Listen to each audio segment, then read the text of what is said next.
Bienvenue à votre émission Coffre aux idées. Nous continuons nos études dans le livre de Daniel. Cette semaine, nous allons découvrir la fin de l'empire babylonien. Cet empire qui se termine.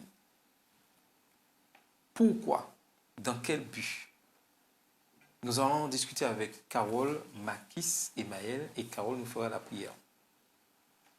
Tendre Père Céleste, nous voulons te dire merci de l'occasion que tu nous donnes d'être sur ce plateau en ce jour. Que tu puisses nous aider, nous guider et permettre que ces débats soient à ta gloire. Inspire-nous, s'il te plaît, et que ton Esprit Saint puisse diriger nos langues, nos pensées, afin que nous puissions transmettre un message clair auprès de tous ceux qui auront à regarder cette émission. Garde-nous et fortifie-nous et bénis l'équipe que nous formons. Nous t'en prions au nom de Jésus et pour la gloire de ton Saint-Nom. Amen. Amen. La semaine dernière, nous nous sommes quittés avec un roi qui a enfin compris qu'il y a un Dieu qui dirige toutes choses. Avons-nous cette certitude aujourd'hui que Dieu est au contrôle des événements? Plus que jamais. Parfois, on doute quand même, hein, parce que quand on voit la décadence des choses, on peut se demander, mais est-ce que Dieu est vraiment en contrôle ou est-ce qu'il laisse faire? Et moi, j'ai tendance parfois à douter un peu, mais cette leçon nous rappelle bien que toute chose a été prédite par Dieu depuis bien longtemps. Et ce qui nous arrive maintenant est déjà annoncé depuis autant d'années. Tout à fait. Dieu dirige toutes choses. Là, nous voyons dans Daniel 5, le temps est passé, Nebuchadnezzar a régné, Nebuchadnezzar est mort. On n'en parle pas dans le livre de Daniel, mais nous savons dans l'histoire que Nebuchadnezzar est mort et que son fils prend la place. Son fils a vécu la période que Nebuchadnezzar a vécu ou vivait comme une bête. Normalement, lorsque vous avez vécu ce genre d'événement, est-ce que ça vous manque? Ça devrait normalement nous marquer. Voire nous traumatiser. Est-ce qu'il était suffisamment mûr? Je sais pas moi, peut-être qu'il était enfant, gamin, on sait pas. Bon, normalement, Ben justement, parce qu'il était pas enfant, encore suffisamment mûr, mais il y a... ça marque quand même. Voilà. Tu Il y a vois ton les père comme un écrits qui sont animal. là, il y a dans les champs. l'histoire est là. Mais quand même, ça va quand même le On marquer. l'a Son rencontré. père qui mange de l'herbe. Ah ouais, comme un animal. Son père mange de l'herbe. Pendant 7 ans, hein? C'est quand même Imaginons, même s'il était en bas âge, plus 7 Ah ans, oui, ça va. quel que soit, oui. Ça va. Même s'il avait 0 année, ça n'existe pas, mais je veux dire, même s'il était bébé, il a quand même 7 ans après. S'il avait déjà 7 ans, il a quand même après 14 ans. Donc, à tous les coups, quand même, il a eu l'occasion de voir cette situation, même s'il n'était pas conscient. Et puis après, je pense que on lui a raconté. oui, tout à fait. Et là, on voit Belshazzar commettre, je dirais, un acte que Nebuchadnezzar lui-même, dans toute sa splendeur, n'a pas commis. C'est-à-dire utiliser des ustensiles du sanctuaire, alors que Nebuchadnezzar avait placé ces choses-là dans la salle de ses dieux, utiliser les ustensiles du sanctuaire, les choses de sacré, pour, je dirais, ses convives, pour boire du vin, pour faire la fête. On se rend compte justement du côté désinvolte de cet enfant, de ce jeune, de ce roi, en fait, qui n'a pas pris au sérieux, de toute évidence, l'éducation qu'il a eue, qui n'a pas pris au sérieux l'histoire de son empire et qui n'a pas non pris au sérieux la grandeur de Dieu. Parce que c'est sûr, je suppose que son père a laissé un témoignage. Hein. On l'a vu la semaine dernière. Et on se rend compte, en fait, qu'il n'a pas les choses sacrées pour Belshazzar, de toute évidence, et on précise bien que Belshazzar, ce n'est pas Daniel, hein, d'accord? Les les choses sacrées pour lui n'avaient aucune importance. Et on pourrait se demander aujourd'hui si on n'est pas un petit peu dans cette situation où les choses sacrées sont réduites un petit peu.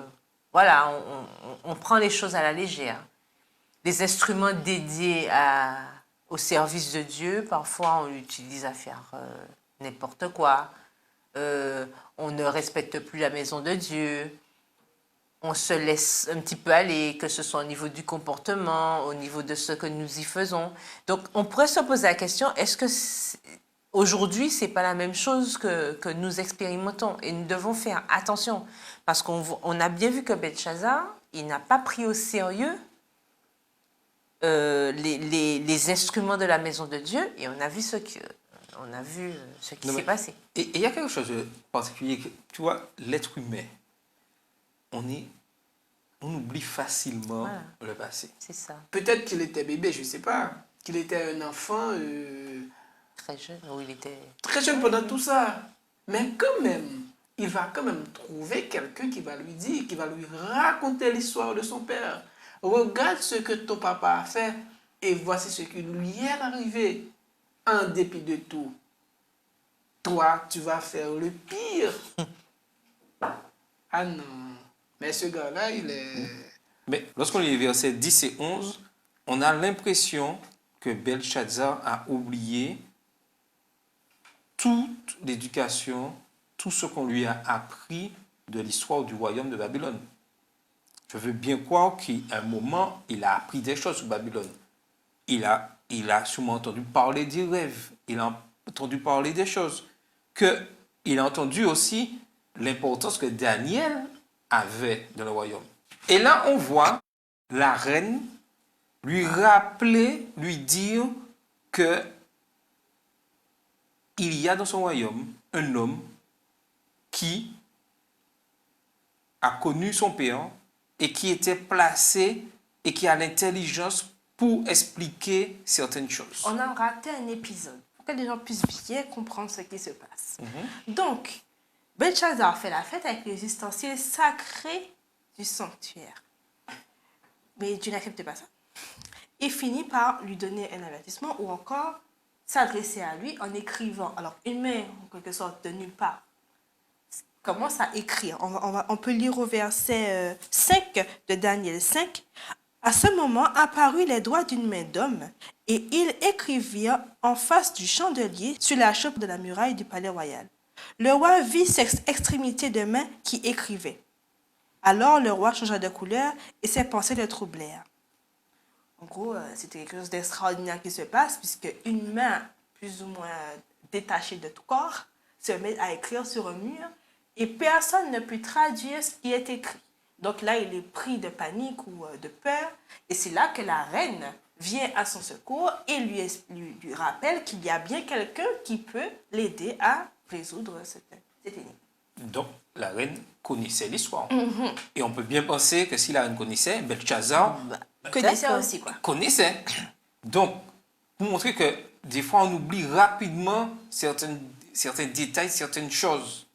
Et que c'est face aux difficultés, face, je dirais, à l'opposition, que des choses nous reviennent. C'est ça qu'il est important de pouvoir toujours se souvenir de ce que Dieu a fait dans nos vies, des interventions qu'il a accomplies vis-à-vis de nous pour, je dirais, faire face aux difficultés. Alors, ce qui est un petit peu drôle, je vais dire ça comme ça, c'est que Belchazzar a eu l'audace d'utiliser des instruments sacrés pour pouvoir procéder à ses orgies, faire la fête, faire un peu n'importe quoi et s'amuser. Donc, il a eu donc l'audace de le faire, de faire ça, de faire cet affront à Dieu.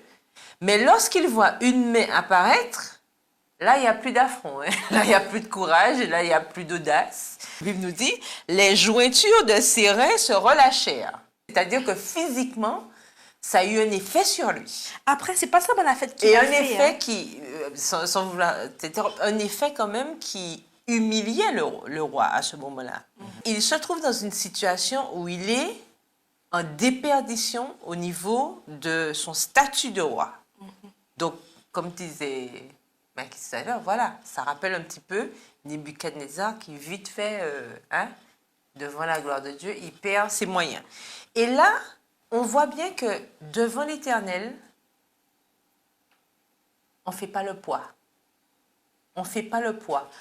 Toute force humaine n'a aucune incidence devant Dieu. Dès que Dieu apparaît, c'est fini. Et là, on voit, il n'avait même pas encore eu l'explication qu'il avait déjà peur. Ça signifie quoi? Qu'il savait automatiquement qu'il avait dépassé les bornes. Parce que, écoutez, je suis roi, je fais mes affaires. Une main qui apparaît, ben, vas-y quoi, je peux croire que c'est une farce qu'on me fait. À aucun moment, Belchazzar ne pense que c'est une farce. Il se rend bien compte qu'il est en difficulté. Au point où que ce soit la reine qui vienne un petit peu l'aider, lui dire, mais non, mais t'inquiète pas, non, t'inquiète pas, on a quelqu'un qui pourra expliquer, mais Belchazzar sent déjà Il sait. que ça va mal finir pour lui. Et ça devrait nous interpeller par rapport à nos attitudes des fois quand on va un peu trop loin et que Dieu décide de mettre la main, souvent on sait déjà que ça va mal finir pour nous. Donc plutôt que d'en arriver jusque-là, ils vont peut-être mieux obéir et respecter les affaires de Dieu. Là, il n'a pas seulement utilisé les ustensiles saints au verset 4 du chapitre 5 de Daniel. On nous dit bien, ils burent du vin et louèrent leur Dieu d'or, d'argent, d'airain, de fer, de bois et de pierre. En clair, il a dans les 6 dieux les plus importants de Babylone avec les ustensiles sacrés. Donc en clair, c'est non seulement profaner les ustensiles, mais là maintenant dire clairement que Dieu n'a aucune place dans son... Oui, mais il est allé, disons, il était allé plus loin que son père. Oui, il a fait pire. Et on a vu ce qui est arrivé à son père. Et là, on voit dans les versets suivants, à partir du verset 18, lorsqu'on a Daniel est venu et Daniel va expliquer les choses. Daniel commence par l'historique. Il n'explique pas le rêve. C'est-à-dire qu'il est en train de remettre, je dirais, les idées de Belchazzar en place, après tout ce qui lui est arrivé. Et il lui parle de tout ce que son père a fait, la grandeur qu'il avait. Et j'aime bien le verset 22. Et toi, Belchazzar, son fils, tu n'as pas humilié ton cœur, quoique tu susses toutes ces choses. Donc il savait, d'accord. Ah oui, mais c'est une évidence. C'est une évidence. En fait, tu sais, là, ça me dit C'est quelque une évidence. chose. Belshazzar, normalement, était vraiment au courant de tout ce qui, De tout. Et c'est vrai, il est de arrivé à tout son ce qui est père. arrivé à son père. Ouais. Parce que c'est juste un rappel que Daniel lui fait ici. Et toi, Belshazzar, son fils, tu n'as pas humilié ton cœur, quoique tu suces toutes ces choses. Tu l'as vu. Franchement, je ne juge pas Belshazzar. Ou encore, je ne trouve pas son cas si impossible que ça encore aujourd'hui. Il peut nous arriver de connaître un Dieu de la Bible, c'est-à-dire le Dieu qui a réalisé toutes ces choses, le Dieu des expériences des autres. Mais tant que ce n'est pas la nôtre, on a tendance à ne pas en faire cas ou encore à ne pas mesurer l'ampleur des choses, ou même, malgré on sait tout ça, comme dit le verset, de ne pas humilier notre cœur à Dieu, en fait. Ça peut arriver encore aujourd'hui. Alors, cette histoire-là nous rappelle que notre connaissance de Dieu, théorique ou encore des expériences des autres, ne nous permettra pas de commettre les mêmes erreurs qu'ont fait Belshazzar et autres si on ne se laisse pas transformer ou encore on n'humilie pas notre cœur à vraiment la volonté de Dieu. Tout à fait, mais j'ai quand même une question par rapport à ce que tu dis. Est-ce qu'on est vraiment obligé de faire sa propre expérience pour comprendre Quand qui je est ne parle Dieu? d'expérience, c'est pas de C'est- tomber, hein, c'est pas forcément de... Mais c'est de le rencontrer. tout Voilà, c'est ça. simplement.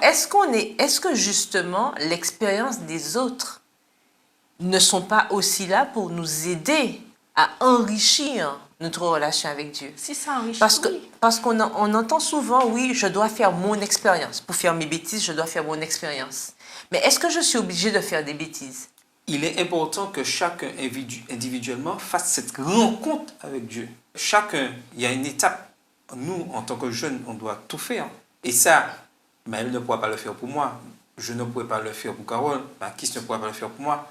C'est-à-dire rencontrer Dieu. Savoir qui il est.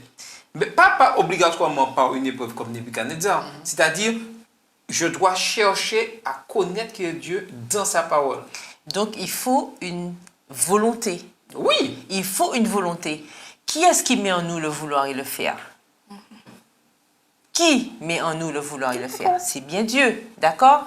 Si Dieu m'a placé, par exemple, Dieu m'a placé dans une maison chrétienne.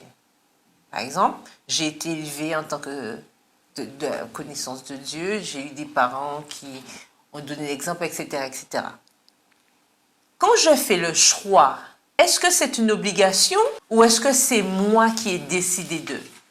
Ce que j'essaie de dire par là, c'est qu'on n'est pas obligé systématiquement, parce qu'on a souvent l'impression qu'on dit « je dois faire mon expérience ». Mais ce n'est pas comme ça que la vie fonctionne. Je ne suis pas obligée de faire mon expérience pour comprendre qui est Dieu. Quand j'ai la chance de pouvoir connaître Dieu dès mon jeune âge, il est de mon avantage d'essayer de nourrir ce petit lumignon que j'ai déjà eu la chance d'avoir. C'est ça que je devrais me dire. Si je veux vraiment laisser Dieu être à la première place dans ma vie, puisqu'on a eu les exemples de Daniel et ses compagnons, qu'on a vu il y a quelques semaines, mais quand ils sont arrivés à Babylone, ben, ils n'étaient pas les seuls jeunes hébreux à être là. Mais ils ont décidé de rester fidèles à leur Dieu. Ils auraient pu se dire aussi, nous, si on veut faire notre expérience, oui. Mais quand on décide de suivre la parole de Dieu, lorsqu'on fait le choix de mettre Dieu en premier, c'est sûr que nos décisions sont différentes. Et c'est ce que j'essaie de transmettre comme idée ici, c'est-à-dire que souvent, on a l'impression que oui, on est jeune, donc on doit faire notre expérience. Mais quel genre d'expérience on doit faire? Est-ce qu'en tant que jeune, on est tout le temps obligé de faire de mauvaises expériences pour comprendre qui est Dieu? Je suis navrée, non. Sans quoi, c'est un nom, ça s'appelle kamikaze. Si je vois quelqu'un qui met sa main au feu et j'ai vu les résultats, j'ai vu que la personne soit perdu ses doigts, que ça a fait des marques, que ça a laissé des... Alors moi aussi, je suis obligée d'aller mettre ma main dans le feu? Je ne pense pas. Je pense que Dieu nous a donné une intelligence, Dieu nous a donné justement cet esprit de discernement et il nous conseille même, si vous n'avez pas de sagesse, demandez-la à Dieu. Parce que je ne suis pas obligée d'aller tout le temps me fourrer dans des difficultés, d'aller dans un précipice, alors que je sais très bien que ça va me mener à des extrêmes, parfois, où franchement, des fois, on ne se relève pas pour pouvoir comprendre qui est Dieu, pour pouvoir faire mon expérience. Nous sommes responsables de nos actes. Mais bien sûr. Et que Dieu, dans son amour, agit comme il veut aussi. Bien. Parce que Nebuchadnezzar, entre guillemets, on pourrait dire, Dieu lui a donné cette possibilité de pouvoir se repentir. La vie du père avec Belshazzar, c'est pas la réalité. Mais non. Parce que Belshazzar vient à peine de vivre l'histoire de son père. Tout ce qui lui est arrivé, et puis regarde son arrivée, ce qu'il a fait. Regarde ce que Daniel lui a dit dans le verset. Daniel ne lui a pas dit, voici ton songe. Voici l'explication de ce que tu as vu. Voilà, l'explication de ce que tu as vu. Mais il lui a dit, mais non, mais tu viens à peine d'arriver, regarde ce que tu fais. Tu as fait ci, tu as fait ça, tout ça, voilà, avant de lui raconter son rêve. Parce que Daniel sait que Belshazzar avait quand même quelque chose dans son esprit par rapport à l'histoire de son père. Plus nous avons d'expérience du passé, plus je dirais notre responsabilité est encore plus grande. Devant Dieu. Devant Dieu. Ça veut dire qu'aujourd'hui, vu tout ce que nous avons au moins de l'histoire de la Bible, nous sommes encore plus responsables de ce que nous faisons par rapport aux premiers enfants d'Israël. Voilà. Puisque notre connaissance de l'histoire, de l'amour grande. de Dieu, de tout cela, est plus grande. Tout à Mais on a l'impression, comme Belshazzar, Ouais, on est toujours laid. on ne sait rien du tout Ouais. et on découvre les choses. Exactement. Nous pratiquons encore plus le mensonge et la calomnie, malgré que nous savons Voilà. Exact. Les conséquences. les conséquences. Nous avons plein d'histoires de calomnie, de tout ça. Nous pratiquons, on a l'impression qu'aujourd'hui, on pratique encore plus ces éléments qu'auparavant. Les expériences des autres et puiser dans la parole de Dieu, justement, doit nous aider à éviter certains pièges. Oui, c'est ça. C'est pour ça que cette histoire est là. C'est pour ça que cette vérité est là et que ça doit devenir une réalité chez nous. Parce que ça ne servira à rien. À quoi ça nous aura servi de faire tous ces efforts, de prier, de nous mettre justement à la disposition de la transformation que Dieu nous propose, si finalement ça n'a aucun effet sur nous. Justement, le fait de connaître cette parole, mais c'est une richesse. Et il y a des choses qu'on aurait pu éviter si seulement on voulait simplement obéir.